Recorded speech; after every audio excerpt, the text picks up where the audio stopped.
Hi எல்லாருக்கும் வணக்கம். இந்த வீடியோல நாம என்ன பார்க்க போறோம் அப்படினு சொல்லி பாத்தீங்கன்னா how to deploy a Flask application to AWS EC2 instance using GitHub Actions. Okay, so this is a sample Flask app. If you don't know how to write the endpoints in Flask, I will be uploading the video regarding this. You can check it out. And this is my endpoint, which is known as /home, and I have mentioned here to return a message which is known as welcome all.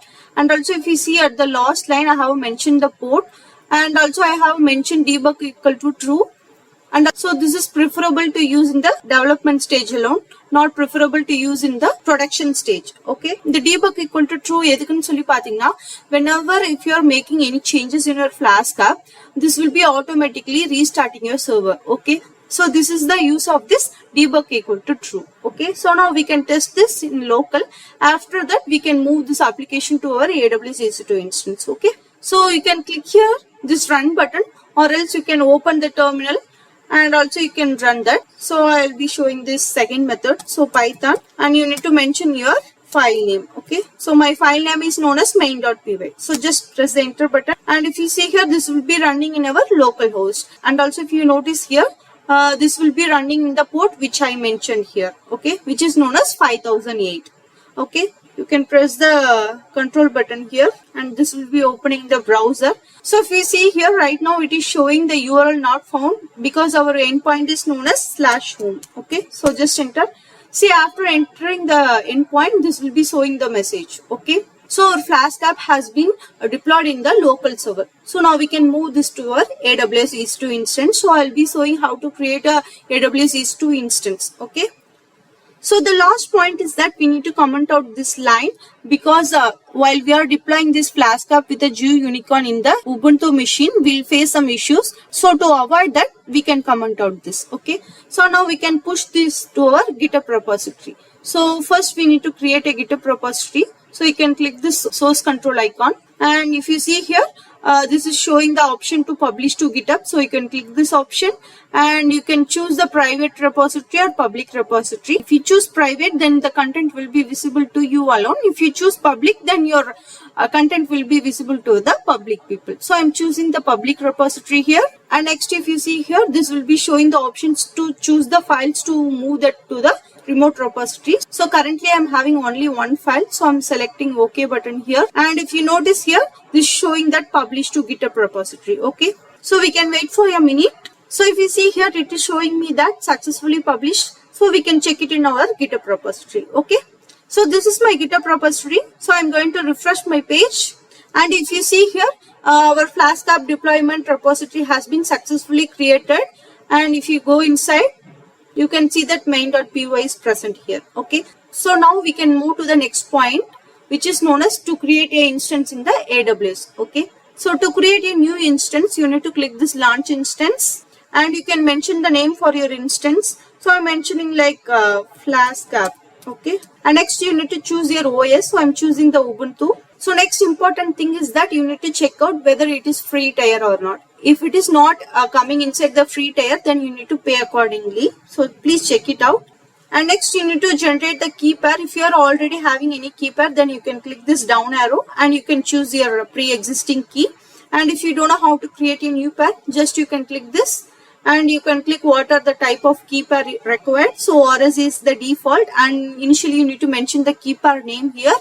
And if you are using OpenSSH, then .pem file is more than enough. If you are using PuTTY to connect your instance, then you need to generate the .ppk file. After choosing this, create new pair. So this key will be downloaded to your local machine. Okay, and also the important thing, don't share your key file to anyone. If you are sharing, then anyone can log into your instance. Okay, so I'm choosing the previous key.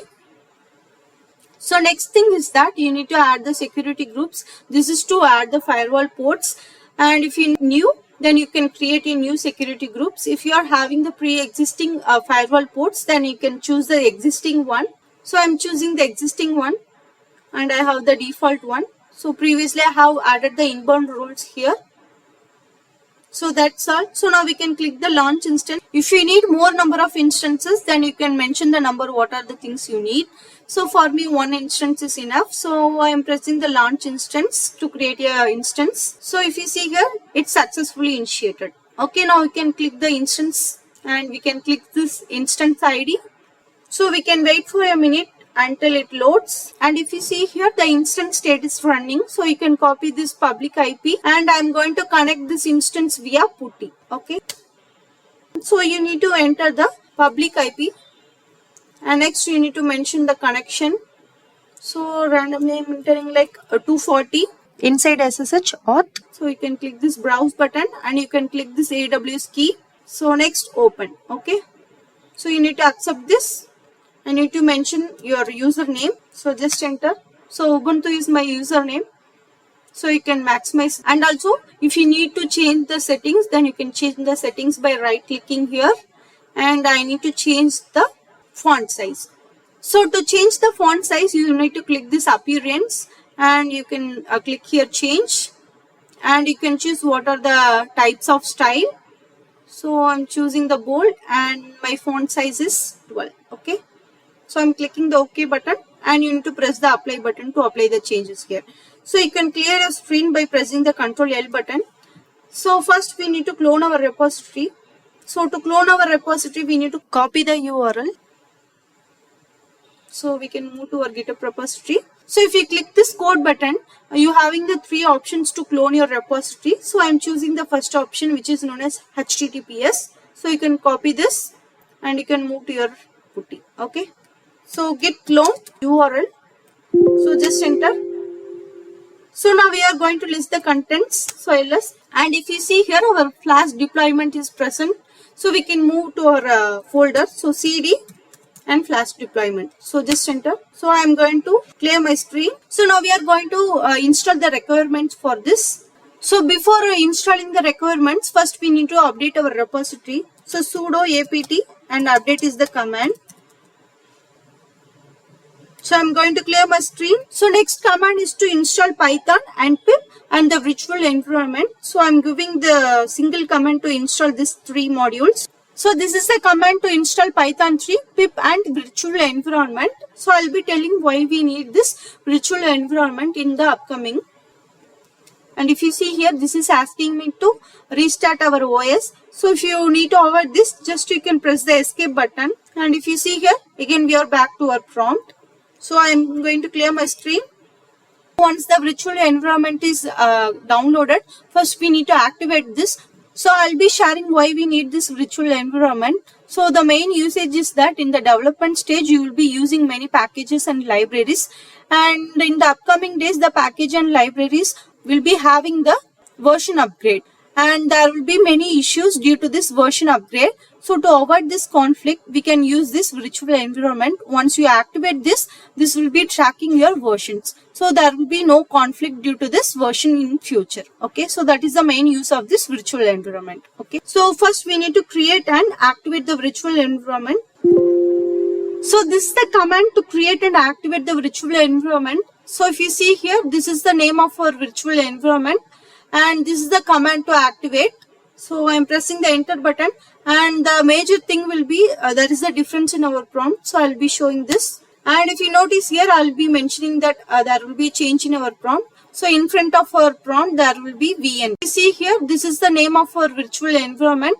So by this we can able to confirm that our virtual environment is in active state. Okay. So next command is to install the Flask. So by using pip3 we are going to install this Flask. So next we can confirm that whether this Flask app is installed or not by this Flask app version command. And if you see here, this is printing the Flask app version number. So we can confirm that Flask has been installed successfully. So I'm going to clear my screen. So this is the command to install the G Unicorn. So just enter. So this is installed successfully. So next command is to enable the UFW, which is known as the firewall. We are going to activate the firewall here. So sudo UFW enable. Okay. So just enter. You need to press Y.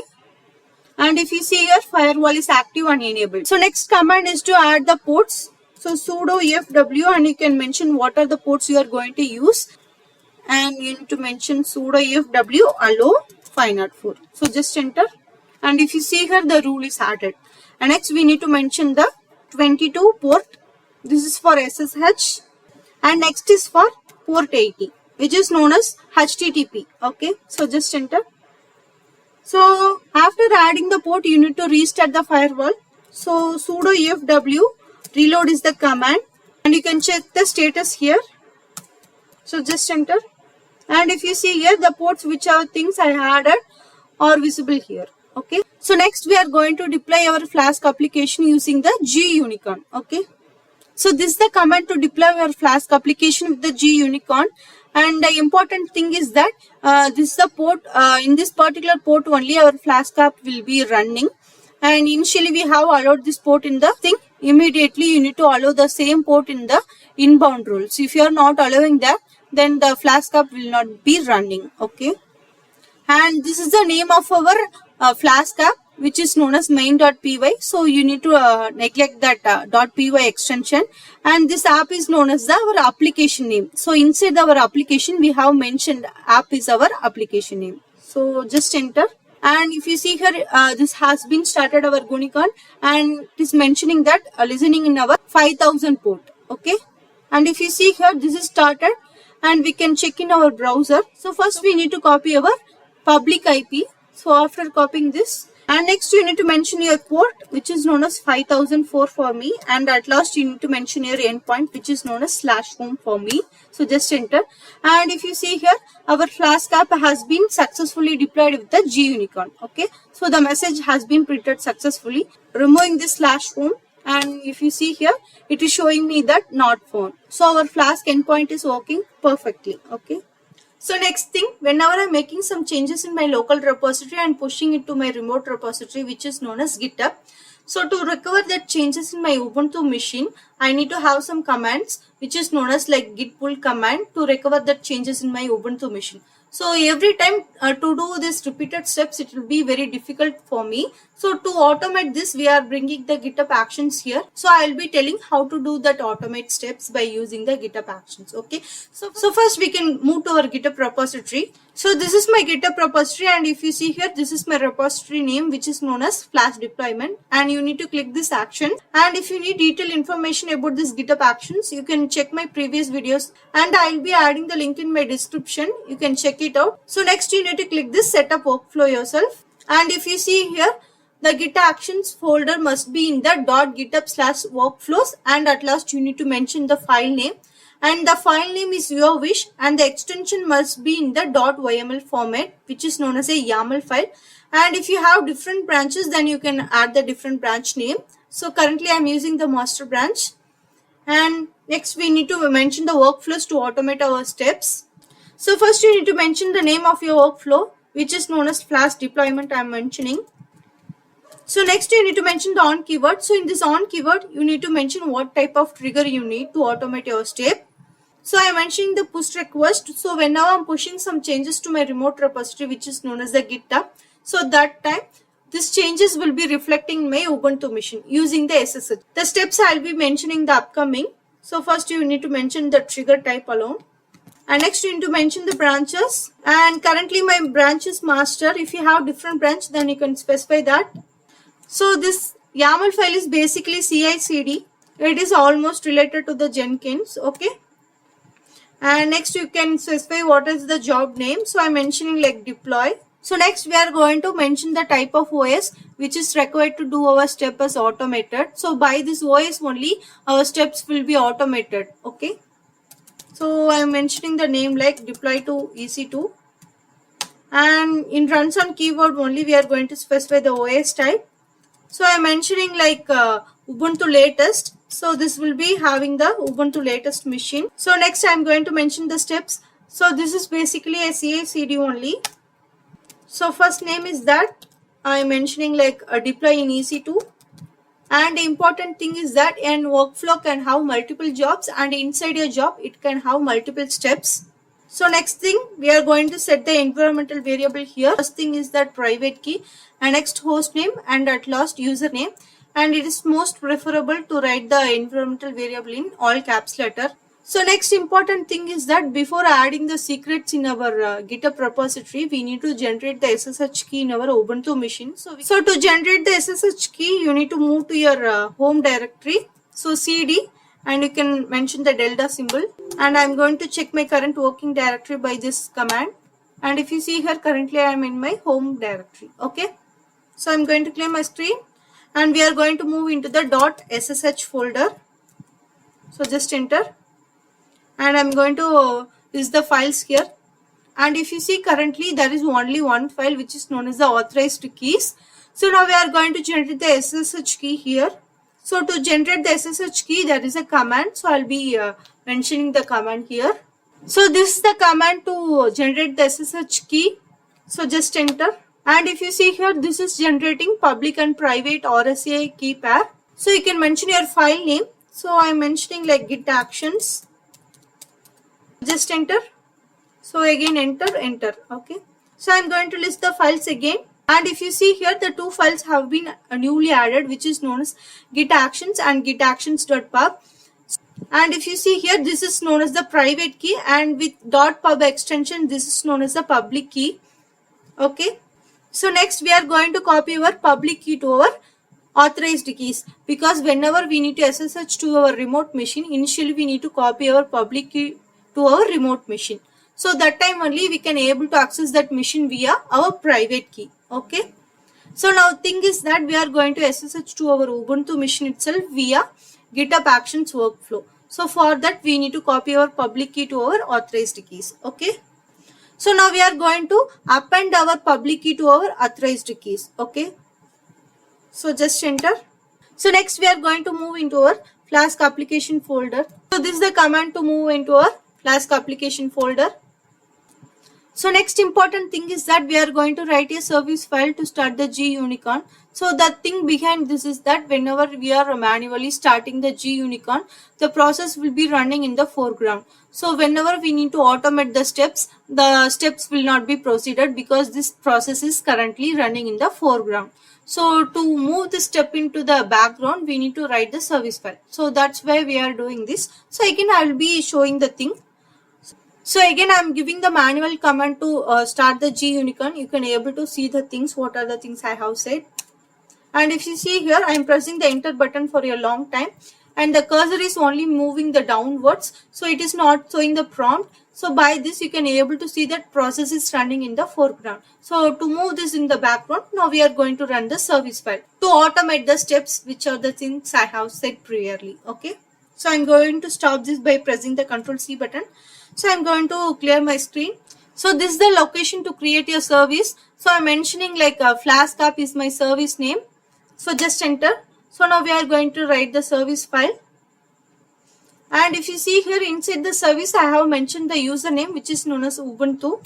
So next you need to mention your working directory. The working directory in the sense you need to mention which directory your Flask application is present. So if you don't know, then you can also take some duplicate tab of your instance. So by right clicking, you can have your duplicate session and you can mention your username. So just enter. So I'm going to clear my screen. And next you need to mention your application name, which is known as Flask deployment for me. So just enter. And you can mention pwd command. So by this you can able to know your working directory. Okay, to insert command. So next thing you need to mention the execution start. So in this execution start, you need to mention till your Gunicorn path. Okay. So if you don't know where does the Gunicorn exist, I am going to share the thing. So from here you need to mention ls command, and from ls you can able to know the virtual environment. And the thing is that to create a service file, virtual environment is most important. So again bin/. So just enter. So in this location only your Gunicorn exists. Okay. So to take this path, you need to move into the directory. So cd virtual environment /bin/.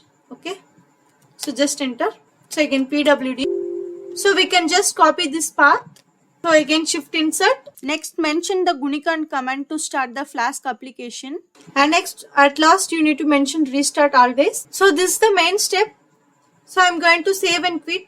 So for this you need to press escape and WQ to save and quit. So next we are going to start our service, whether it is working fine or not. So this is the command to reload the daemon. So just enter. So this is the command to start and enable our service file. So just enter. So now we can check the status of this service, and if you see here, this is active and running, so we can check in our browser whether it's working fine or not. So again, refresh the page, and just for checking, I am removing this endpoint, and if you see here, the endpoint is not found, so it is working fine only. Okay, so now we can stop this service file. So to automate our step, we need the SSH key. So next thing, we can move to our home directory. So from there, we can move to the SSH folder. So now we are going to copy the private key. So cat git actions, okay. And after copying, you need to move to your GitHub repository. So click the settings. So note this point, you need to go to the settings in your repository settings, not your general profile settings. Okay, so click here. So before that, we can commit the changes. So rest of the things we need to write. So before that, we can add the secret keys. So we can click the commit changes here. So created main.yaml. Okay, so if you need to change your commit message, then you can change that. It is done. So you need to go to the settings again, and you need to click the secrets and variables, and here you need to click the actions. So again, new repository secret, and you can paste your SSH key, and for your secret name, you need to have a duplicate session. So I'm taking this, and you can go to your Flask deployment, and you need to go to your workflows, and again main.yaml. So from here, you need to take the secrets name. Okay, so just paste here. So this is known as the SSH key. So now you can add the secret, and if you scroll down, you can able to see the SSH key. And next, we need to add the remaining 2 steps. So next, you need to mention your Ubuntu machine's host name. So I am currently mentioning my IP address. So this is the host name for me. If you are having different host name, then you can mention here. So again, add secret. So again, new repository secret, and the last one is pending, which is known as the username. So you can copy the secret name, and you can create here. So my username is Ubuntu. So I add secret. Okay. And if you scroll down, you can able to see the host name, SSH key, and the username. So everything is done now, and rest of the things we need to add here. So now we need to click the edit button to edit this, because previously we have committed this. And so the important thing is that again I am intimating you, the intent is very important in the YAML file. So if you miss the intent, then the things will not be working as expected. Okay, we need to mention the run. So next, the important thing, so in this portion only, we are going to mention the what are the tasks we need to perform in our Ubuntu machine. Okay, previously I have told you that whenever I am making some changes, that changes must be reflecting to our Ubuntu machine as automatically. So for this only we are writing this workflows. So now we are going to mention the steps. So in this run keyword only we are going to mention the commands. So we can use the pipe symbol. So if you see here, the first line indicates that this is going to print the value of the private key. So inside this private key variable name only, we have added the secret, which is known as the SSH private key. This is taken from our Ubuntu machine. Okay, so this is going to print the value, and this value is going to added into the file which is known as the private key. And next, if you see here, we are using this ampersand. And next, if you see here, we are using the ampersand symbol twice. So after this step, this will be continuously proceeding. So in the steps, it is going to change the file permission for that private key. So only for the owner, it is going to add the read and write permission. So rest of the things is neglected. Okay. So this is the command to SSH to our remote machine. So if you see here, SSH-O, and this is mentioning the option which is known as the strict host key checking equal to no. So this is mentioning that there is no checking for the host key. Okay. And next thing, if you see here, -I, this is known as the identify file. So in this file only we are having the private key for that particular machine. So we are adding this option. And next, if you see here, this will be taking the value of our username, which is known as the Ubuntu, and at last it is adding the value of the host name. Okay, so generally it will be like username Ubuntu at our host IP. Okay, this command is to list the files, and again we are using the ampersand symbol. So previously I have mentioning that if you are using the ampersand symbol only, the continuation flow will be done. If you are missing this ampersand symbol, then our workflow will be stopping at that endpoint. Okay, so the rest of the things will not be. And next command is to change our directory, which is known as cd deployment. So this is known as the directory of our Flask application. Okay, and next is also list the files in that particular directory. So next thing, if you see here, this is known as the git pull. So this is the most important command here. So by this command only, the changes which are the things made in our local repository to remote repository, that particular changes will be reflecting in our Ubuntu machine. So this is the most important step. And next thing, if you see here, this is going to stop our service file. Next command is to reload our daemon. So by this reload, this will be able to know that there is a changes in. And the last command is to start our service file. Okay, so now we are going to commit the changes. And the important thing, we have mentioned the trigger type is known as push. So whenever we are making some push to our remote repository, that time this workflow will be automatically SSH to our remote machine, which is known as the Ubuntu, and this will be performing the commands whichever we mentioned in the run keyword. Okay, so again commit and changes, we can mention updated YAML file, so commit changes. And if you see here, we are making the changes directly in our remote machine, so these changes will not be go to our local repository. So now we are going to add the git pull command in our local repository to reflect the changes. So going to our local repository. So this is my local repository. So I am showing my folders. So if you see here, currently there is only one file. So now I am going to mention the git pull command. And if you notice here carefully, there will be changes. And if you see here, the changes is reflected to our local repository by this git pull command. Okay, so now we can able to know what are the use of this git pull command. And if you see here, now I am going to make some changes. So currently I am adding this command tree. So again I am confirming in our Ubuntu machine that this line must not be present there. So again cat main.py. Okay, so just enter. So if you see here, currently these lines are only present. Now I am going to commit the changes. So now we can move to our GitHub repository. Go to the actions page again. So again you can refresh your page. And if you see here, our commit is successful. So we can go inside and we can click here. And if you see here, this is showing the green tick. So again I am showing the deploy page. And if you see here, again it is listing the files inside my Flask application. And this is also showing that some plus. So the plus indicates that some changes has been made. And the changes has been reflected to our Ubuntu machine, so we can check it out here. Okay, so again I am pressing the up arrow. So if you see here, the command which I added to my local repository, which is coming directly to my Ubuntu machine using the GitHub Actions. Okay, so now we can able to see what are the things it is automating. Okay, so in this video we learned how to deploy a Flask application in Ubuntu AWS EC2 instance. So thank you for listening. Have a nice day. If you like my videos, please subscribe me and support me. Thank you.